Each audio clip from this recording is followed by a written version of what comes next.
Hello and welcome in our YouTube channel Metallurgical Facts. We are doing previous year paper solutions of WISAC RINL and this is part 7 of this video series. Before this we have already given part 6 and to get an idea about previous year paper of WISAC RINL, this is important video series.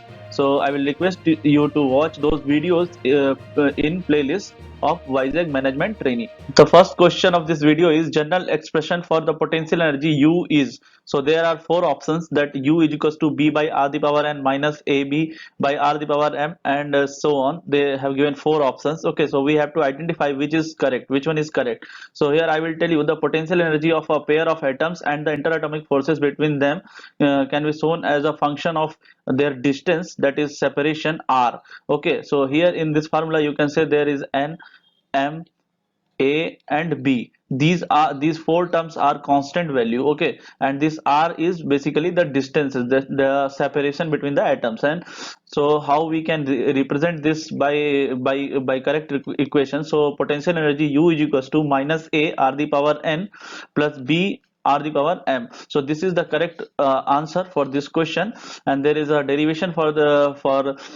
doing this question. I have already discussed about those things in previous videos of this video series. Okay, so there were many questions from this topic, and this is all also important for gate exam. Okay, so the correct answer for this question is D part. D is correct.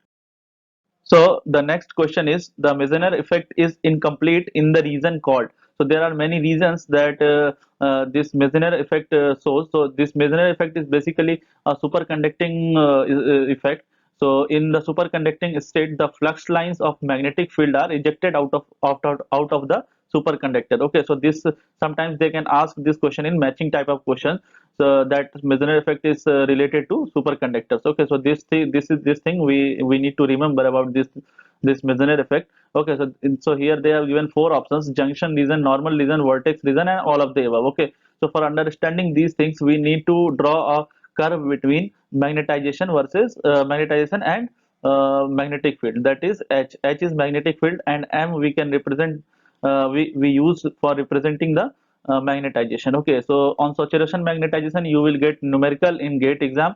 Okay, so that is very important for gate exam. So for when we draw the curve between M and H, we get the straight line like this, and this is the SC1, and SC1 is basically the first critical magnetic field, and this is HC. Okay, this is HC2, sorry, this is HC, and this is the normal line, and this is known as SC. Okay, so this is the reason from SC1 to SC2. This is the reason which is known as vertex region, and in this region Meissner effect is incomplete. Okay, so this is the fact about these superconducting materials.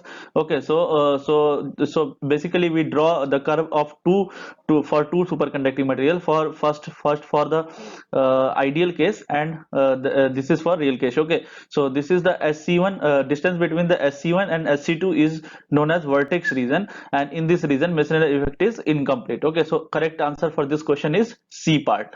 So the next question is numerical type of question. The resistivity of pure silicon at room temperature is 3000 ohm meter. Okay, mobilities of electrons and holes in silicon are 0.14 meter square per volt second and 0.05 meter square per volt second respectively. That is for electrons. This is for electrons and this is for holes. Calculate the intrinsic carrier density of silicon at room temperature. Okay, so how we can relate this resistivity to the carrier density? So intrinsic carrier density is basically used for the pure semiconductor, that is natural semiconductor. So this is known as intrinsic. Okay, so whenever we will do the semiconductor part, we will understand what is intrinsic and what is extrinsic semiconductors.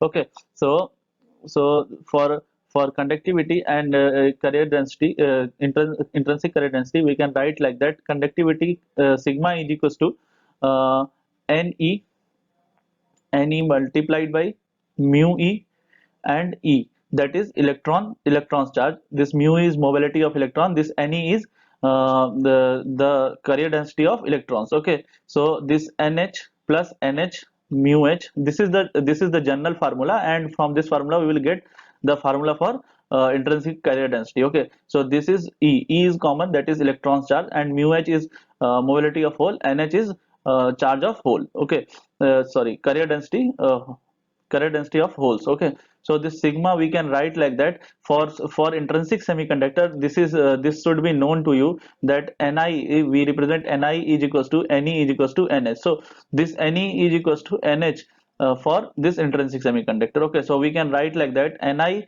is equals to, and this e is also common, so nie mu e plus mu h. Okay, so this is the formula which relates the carrier density to the uh, conductivity, and conductivity is basically 1 by rho. Rho is resistivity here.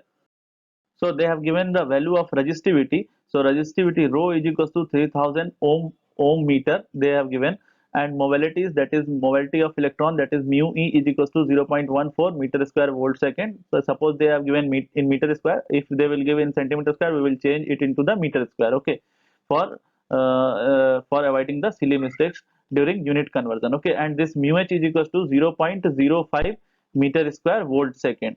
Okay, so now we will put the value in this equation and we will get the answer. So 1 by 3000 is equals to, ni is we have to identify, and electron charge 1.6 × 10 minus 19 mu e plus mu h, that is 1.14 plus 0.05. Okay, so from here we will get ni is equals to, I am writing here directly, that is 1.095 into 10 power 16 per meter cube. Okay, so carrier density, unit of carrier density is per meter cube. Okay, so A option is correct for this question. Okay, so this is how we calculated the answer for this question. This is also important for gate question, for gate exam. Okay, so in gate exam they may ask 2 marks question from this type of topic. Okay, so be ready for those questions also. The next question is, which one is not cold working process? Okay, so they are asking about cold working, and I have already told you the criteria of cold working and hot working for metal forming processes. So they have given 4 options, that is rolling, extrusion, pipe welding, and stamping. Okay, so you know this rolling and extrusion can be used as a cold working process, and stamping is also may be used for cold working process. Okay, so pipe welding is the option. We can find that this is not a cold working process, this is hot working. And also in addition, I am telling you that forging, squeezing and drawing is also a cold working process. Okay, so this is the this pipe welding is not a cold working process. This is a very easy question. The next question is, the residual stresses in the interior of the tempered glasses are. So they have given 4 options: nil, tensile, compressive, and highly compressive. So they are asking about this tempered glass. You must have familiar about these things, this tempered glass, and they are asking the residual stress that is in interior of this tempered glass. Okay, so here I will tell you that this tempered glass basically consists of tensile stresses in their interior. Okay, so suppose they contains the tensile stresses, and how they avoid the how they stop propagating the cracks. Okay, so suppose if we are introducing compressive stresses on the surface, this will increase the shear stresses, this will increase the tensile stress to move the surface crack. Okay, and that will stop the propagation of that cracks. Okay, so hence that will they will not crack. Okay, so this is one of the method of for enhancing the strength of that glasses. Okay, so glass method, and one of the method, that is ion exchange method, I have already told you, in which we introduce the larger size of atom while exchanging the shorter that is shorter ion. Okay, so this for this question, tensile stress is correct answer for this question. Okay, so the next question is, covalent and ionic solids are not suitable as a structural component because, so this is basically the question from chemical bonding and the crystal system. I have already classified the gate topic wise weightage in gate metallurgy. So you can watch that video for getting idea about the topic wise weightage, and I'm also giving the link here in description in this video. Okay, so the question is, covalent and ionic solids are not suitable as structural component because these covalent and ionic solids are basically the brittle in nature. Okay, so that's why they are not suitable for structure structural component. Also, they have high boiling point and melting point. In addition, I am telling you that they have a high boiling point and melting point. So for this question, we can say that this covalent and ionic solids are not suitable as a structural component because they are brittle in nature. Okay, so C part is correct for this question. Thank you guys for your attention. Hope you guys have learned something new in this video.